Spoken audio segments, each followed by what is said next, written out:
Magandang araw sa lahat. Ito nga pala si Mami Luz TV. Gusto ko lang i-share sa inyo yung buhay ko dito sa Hong Kong. Noong unang dating ko dito kung saan itong place na to, ito yung unang-una kong pinuntahan dahil ito yung tinuro sa akin ng kapwa ko Pilipina. Dito ako unang nakaupo, ayan kaharap ko po si Blackman, yan po ang tawag sa kanya. Dito po yung meeting place ng mga Pilipina kung saan iba't ibang lugar nanggagaling sa Pilipinas na nandito sa Hong Kong. So itong place na to napaka-memorable sa akin. So naisipan ko na dumaan dito dahil may pinuntahan nga ako. Kaya i-share ko sa inyo kung ano ang meron dito sa lugar na to. Ito yung sinasabi nilang Blackman. Dito na lugar na to sa sa sentro ng Sentral. Dito po merong mga park na upuan para sa mga Pilipina na nag-holiday kahit anong araw. So, napaka-memorable lahat dito sa kapwa ko OFW. Ayan, may nakaupo, may mga fountains. So, ito po yung ito po yung sentro kung saan lahat na gusto mong bilhin, nabibili mo. Nandito yung worldwide na sinasabi nilang yung mga Philippine store para sa mga gusto mong bilhin ng mga products na galing po sa Pilipinas. So ito dati dito ako nakaupo diyan talaga. Yang upuan na yan. Dito kasi medyo malamig dahil may fountain nga sa likod. Isa ako diyan sa mga nakaupo noon at saksi sa akin buhay itong si Blackman. Yan ang sinasabi nila na boyfriend ng mga domestic helper. Pag sinabi ng Blackman, alam na this. Yan. Dito lahat nabubuhay ang mga marites. Joke. So dito na shortcut ko lang ito kasi pero babalik ako mamaya. Sorry guys. Ito naman yung kalsadang yan, sinasara yan during Sundays. Kasi maraming kasing sasakyan. So ang gobyerno ng Hong Kong nagbigay na isara yan. So at least pasalamat kami. So dito sa subway na to, minsan nakaupo na rin ako dito. Dito lahat ang mga Pilipina during Sundays at saka safe sila pagka Sunday kasi hindi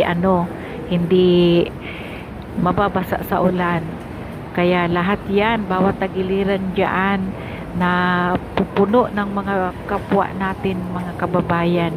Share ng pagkain, dito na ng halian, dito naghahapunan, dito na rin naglalaro ng kung ano-anong klaseng baraha, alam nyo na. So yan lang naman ang kaligayahan ng mga Pilipina na mga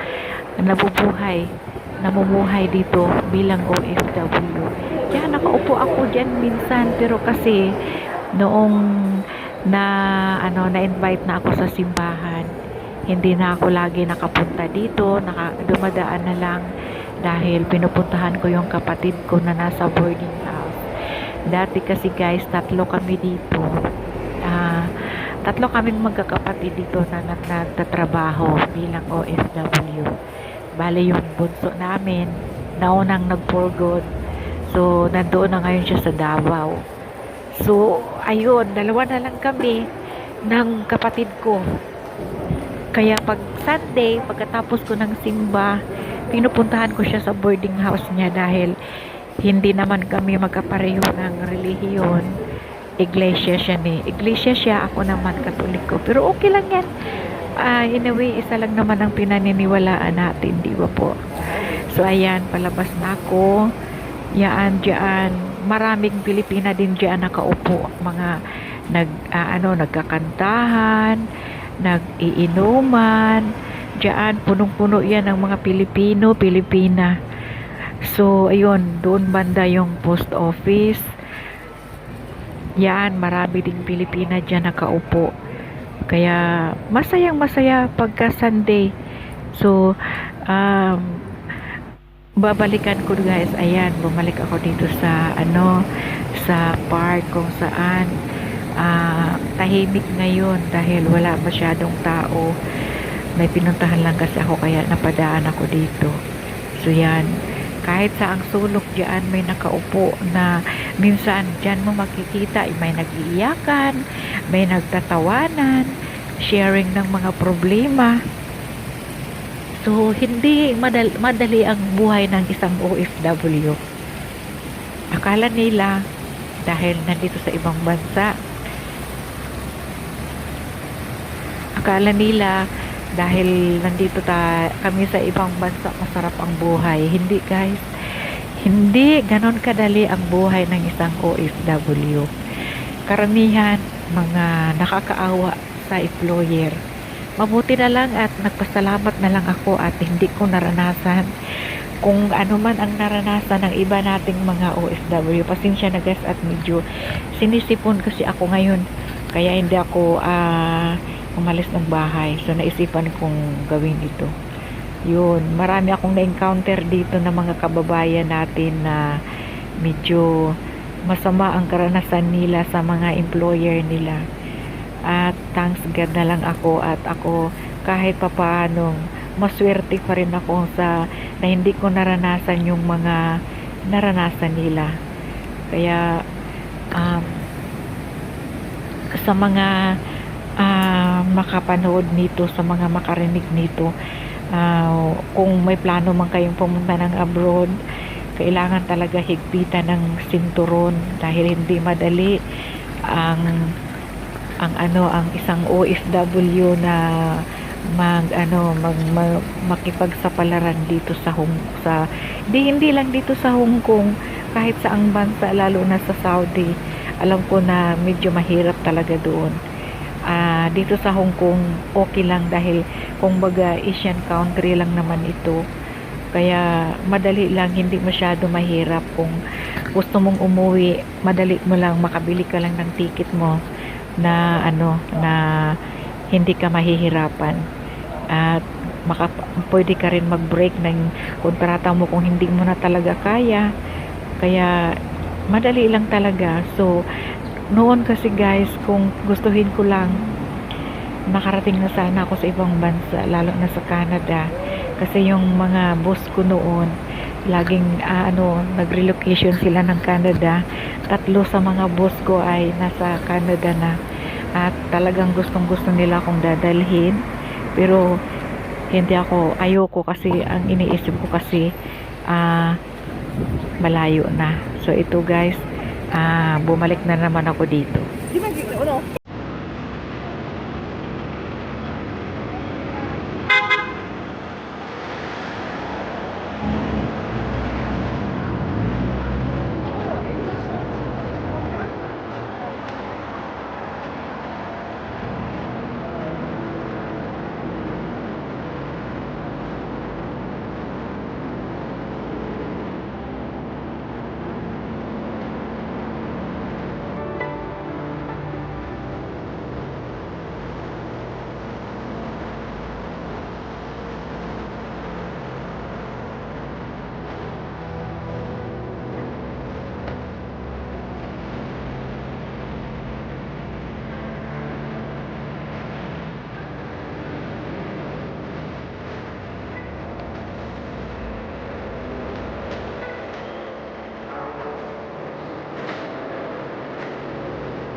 Ayan guys, dito naman din madami din mga Pilipina na nakaupo din dyan pag Sunday dahil medyo malayo sa bus stop.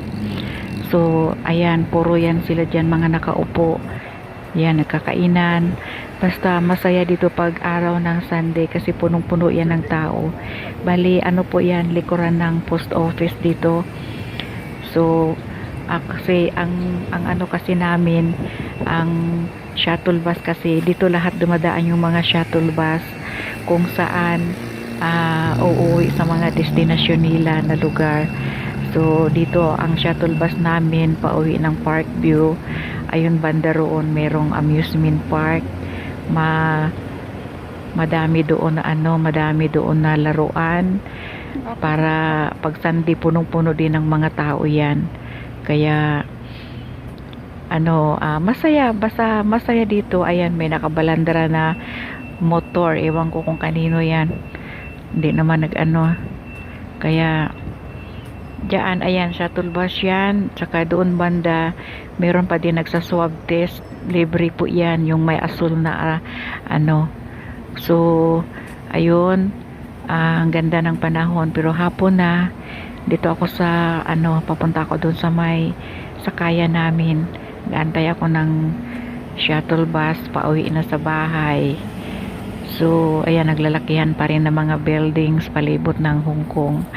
Parang tingin ninyo maliit lang ang Hong Kong kasi yan, surrounded by water. Pero ang mga buildings kasi nagtataasan kumbaga, kaya ayun, ayan ang Hong Kong Bank. So medyo madaming tao dahil sa ang isang building so ilang ang laman, ilang pamilya na ang laman. So ito, mamimiss kong lugar na to kasi ilang buwan na lang uuwi na ako. So ito sinamantala ko na habang may time ako na magba-vlog. So guys, maraming salamat sa pagpanonood ninyo at sana samahan nyo pa rin ako sa susunod kong mga journey. Bye bye, I love you all.